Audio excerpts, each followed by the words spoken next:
तो मन के ऊपर आपकी पूरी पकड़ हो जाती है। और तीनों लोक की, इस पूरे ब्रह्मांड की जो सबसे बड़ी घटना है वो इसी अमृत की प्राप्ति है। यही फार्मूला है और इसी आधार पर अमृत को, पूर्णता को प्राप्त हुआ जा सकता है। जो साक्षी भाव है उसको और थोड़ा मजबूत करने की आवश्यकता है। कुछ आपका कौतूहल, जानने की इच्छा, कुछ जिज्ञासा, कुछ हमारे बच्चों की भी जिज्ञासा है। तो मैंने सोचा, इन बच्चों से कहा कि ध्यान की क्लास में इसको और स्पष्ट करेंगे। तो दृष्टा के 4 भाग हैं। साक्षी होना 4 भाग, और बहुत डीप में जाके देखेंगे तो जो साक्षी है एक्चुअल में वही मंजिल है। ध्यान तो रास्ता है, ध्यान एक मार्ग है साक्षी को पूर्णता में समझने के लिए। तो 4 भाग हैं दृष्टा के, शिवत्व के। सबसे पहले दृष्टा भाव जो है हमारा स्थूल पर केंद्रित होना चाहिए। जैसे हम यहां बैठे, अब हम सबको अलग अलग देख पा रहे हैं। पहले शरीर के रूप में देखें, ये सारे शरीर बैठे। फिर एक भाव ये आए कि ये शरीर नहीं, इनके अंदर जीवन भी है। तो सबकी आंखों में झांक के, चेहरे में झांक के उसके अंदर बैठे जीवन को देखने की कोशिश करें, जीवन से तालमेल मिलाने की कोशिश। कोई भाव नहीं, कोई भाव नहीं, बिना भाव के जीवन को ढूंढने की कोशिश करें। सब में अलग अलग जीवन है, ऐसा एक प्रैक्टिस है। इसी स्थूल भाग में जैसे मैं बैठा हूं ऐसे 2 हाथ करके, तो पूरा ध्यान मेरा रहे कि मैं ऐसे बैठा हूं। ऐसा बैठना 2 तरीके से हो सकता है, बेहोशी में और होश में भी। जैसे आप बैठे हैं, अभी आप किस मुद्रा में बैठे हैं आपको ध्यान नहीं है, लेकिन आप बैठे हैं तो ध्यान रहे मैं कैसे बैठा हूं। मेरे शरीर का कोई भी अंग हिले, मेरी आंख भी हिले तो दृष्टा भाव मेरा सक्रिय रहे। भटकने की आवश्यकता नहीं। हम खा रहे हैं, दृष्टा भाव। हम चल रहे हैं, अपने को देख पा रहे हैं कि मैं चल रहा हूं, अगल बगल ये है, ये भी है, मैं भी हूं। ऐसे दृष्टा भाव, कुछ चूके नहीं। चलना, खाना, पीना, सोने हैं तो लेटना, जो भी क्रिया हो रही है ये हम कर रहे हैं, स्थूल रूप से उसको देखना, ये फर्स्ट फेस है। दृष्टा भाव का दूसरा जो भाग है वो है विचारों को अपने देखना, अपने ही विचारों को देखना कि मेरे में कौन कौन से विचार उठ रहे हैं।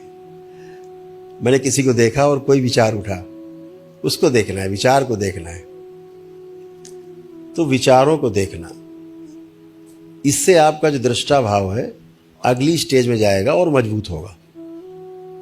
स्थूल चीजों में दृष्टा बने रहना आपके दृष्टा भाव को मजबूत करता। इससे ज्यादा मजबूती विचारों के प्रति जब हम जागरूक होते हैं तो आपका दृष्टा भाव और मजबूत होता है। ये उसका दूसरा भाग है। और ये मैं आपको इसलिए बता रहा हूं कि आप अपनी जांच स्वयं कर सकेंगे कि आप किस स्टेज पर हैं, कहां तक आपकी पकड़ दृष्टा भाव पर है। आपको पूछना नहीं पड़ेगा किसी से, आपको स्वयं जांच लेंगे मैं किस दृष्टा भाव के किस स्टेज पर हूं। तो इसलिए दूसरा भाग है अपने ही विचारों को देखना और उसके प्रति सजग होना, जागरूक होना। हमारी सजगता, हमारी जागरूकता, हमारा साक्षी रहना, यही दृष्टा भाव है, यही शिवत्व है।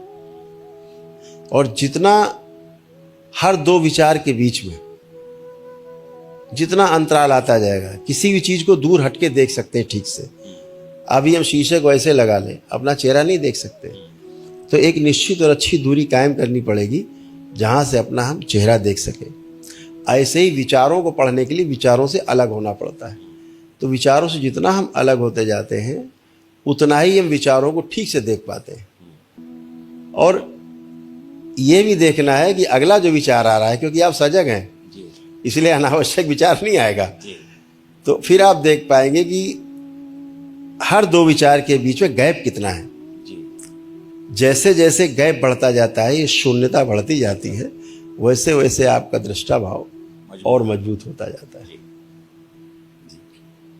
इसका जो तीसरा भाग है दृष्टा भाव का, वो है अनुभूति करना, दूसरों की नहीं, स्वयं की। स्वयं की अनुभूति करना। जैसे आप लोगों को एक दिन ध्यान में अनुभूति कराया गया था, दरबार ने कराया था अपने बारे में कि मुझे क्या रोग हैं, शरीर बन रहे हैं, क्या दिख रहे हैं, क्या भविष्य में हो सकते हैं। तो स्वयं में अनुभूति करना, अपने अंदर अनुभूति करना, ये इसका तीसरा भाग है। स्वयं की अनुभूति भी, स्वयं का मतलब शरीर और जीवन जीवन दोनों की अनुभूति जी स्वयं की करनी है। अंतिम इसका जो भाग है दृष्टा भाव का, वो हमारे भाव दशा का दृष्टा होना है कि इतना करके हमारी भाव दशा क्या है। हमारे कई बच्चे हमारे जो साथ हैं, अब ये भाव दशा को अपनी अनुभूति करते हैं, अपने भाव दशा को देखते हैं, फिर हमको लिख के देते हैं कि अब तो इन लोगों से कुछ बोलता नहीं हूँ, तो मुझे लिख के देते हैं ऐसा ऐसा, अब तो ऐसा भाव हो रहा, अब ऐसा, अब ऐसा, अब ऐसा। ये भाव दशा है, क्योंकि ये सब बहुत प्रैक्टिस कर चुके हैं, तो ये चारों आयाम में दृष्टा हैं। तो इसलिए जो इसका अंतिम आयाम है दृष्टा का, वो है अपनी भाव दशा का दृष्टा होना।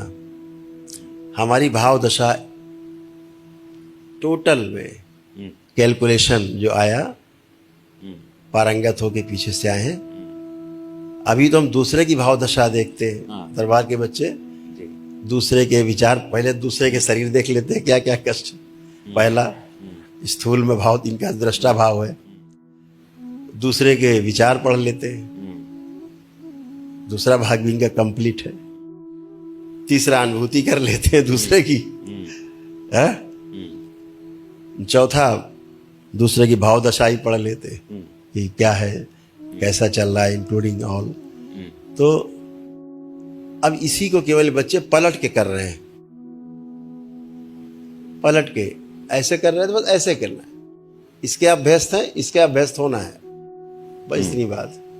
अभ्यास पूरा है। तो जो भाव दशा है, अपनी भाव दशा का साक्षी होना है, अपनी भाव दशा के प्रति दृष्टा होना है। और तीनों लोक की, इस पूरे ब्रह्मांड की जो सबसे बड़ी घटना है, वो इसी अमृत की प्राप्ति है